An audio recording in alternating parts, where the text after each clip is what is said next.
Do you love sweeping tales of adventure filled with exotic locales and impressive feats? Do you love learning about history? If you do, then the book we're going to talk about today is for you. Hi, I'm Library Lynn, and I make knowing great books to read my mission. Don't know what to read next? I always have ideas. Today we're going to talk about Genghis Khan and the Making of the Modern World by Jack Weatherford. We'll cover the three main things I learned from the book, and I'll talk about what I liked least and what I liked best about it. And stay tuned to the very end for the number one life lesson I got from the book. Jack Weatherford was an anthropology professor at Macalester College in Minnesota. His specialty was tribal peoples. This is the second book I've read by him. The first was Indian Givers, which was published in 1988. That book was all about the knowledge, medicines, and technologies that the modern world has gained because of the Native American peoples. That book was an eye-opener for me, and I really enjoyed his straightforward writing style. I discovered that book while researching my first book, Library Lynn's curated collection of superlative nonfiction, and I tried to get in touch with Jack Weatherford while working on that book, but the information that I got said that he had moved to Mongolia. So that was interesting. And this book about Genghis Khan was published in 2004. The three main points I got from the book. Genghis Khan managed the hand he was dealt in life with uncommon grit and intelligence. He had a very rough childhood. His mother was a stolen bride.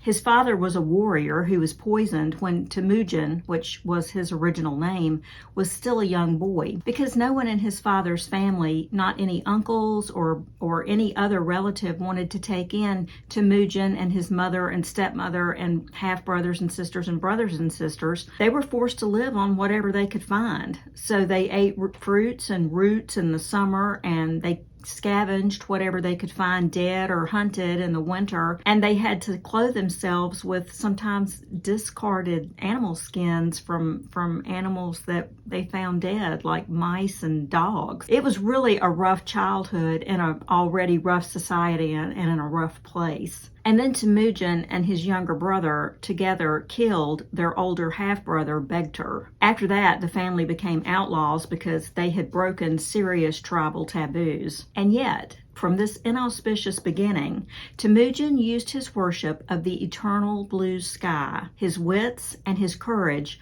to conquer and unite the tribes of the Eurasian steppe. And before his death, he had conquered the greater part of China, Persia, and made inroads into Eastern Europe. Through conquering other tribes, he eventually became the Great Khan, which was their name for an apex leader. Genghis was the greatest Khan of all, and it's an astounding story, and Weatherford tells it well. Here's Genghis Khan's assessment of his life in a letter that he sent to a Taoist monk shortly before his death. His voice comes through as simple, clear, and informed by common sense. This is Jack Weatherford talking about Genghis Khan.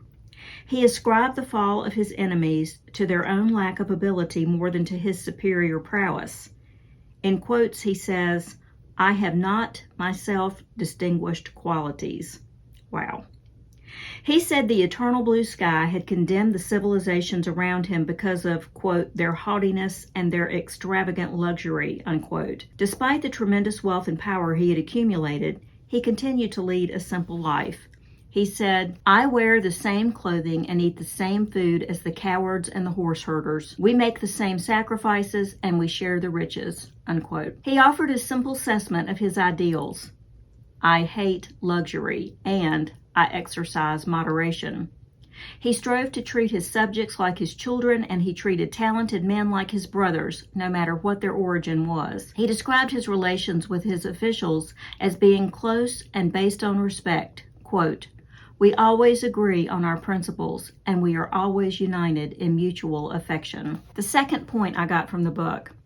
His relatives, children, grandchildren, and other descendants squandered their inheritance through infighting and overindulgence. And isn't that the way it often works? One mistake that Genghis Khan made was spending too little time with his sons to prepare them for their inevitable role leading the empire after his death. His sons hated each other. And after his death, one of the least fit to lead took control of the empire.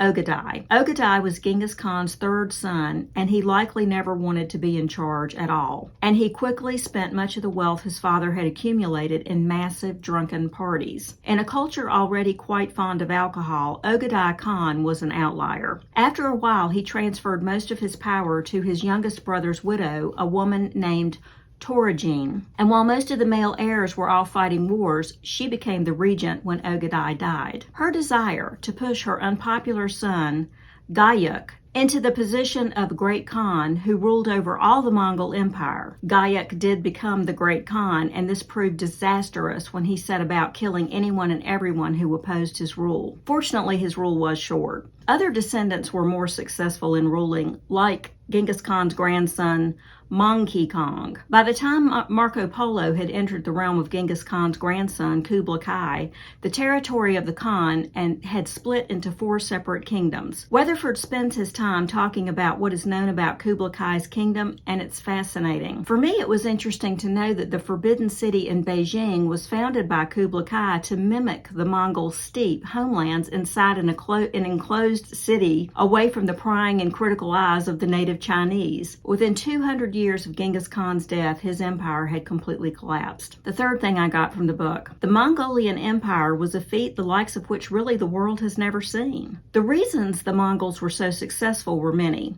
Genghis Khan broke with his society's tradition by promoting the most loyal and capable of his subjects rather than members of the aristocracy or his relatives. This made his forces superior to those that they engaged with because they had more capable people in charge. It's interesting that rather than appoint a capable person to replace him at his death, he left that up to his descendants. But another reason the Mongols were so successful was that they didn't usually go in and destroy the places they conquered. They relied on trickery rather than battle and had a fierce reputation that they encouraged, but it wasn't totally deserved. They didn't actually like to fight. When they conquered people, they let them enter their own society, and they left them alone as long as the new vassals were willing to pay tribute and send their smartest and most talented people to live among the Mongols and share their knowledge and skills. But if someone defied them or double-crossed them, they were merciless in punishment to set an example for others. And they gave no quarter to the rich and ruling classes. Genghis had a deep dislike and distrust of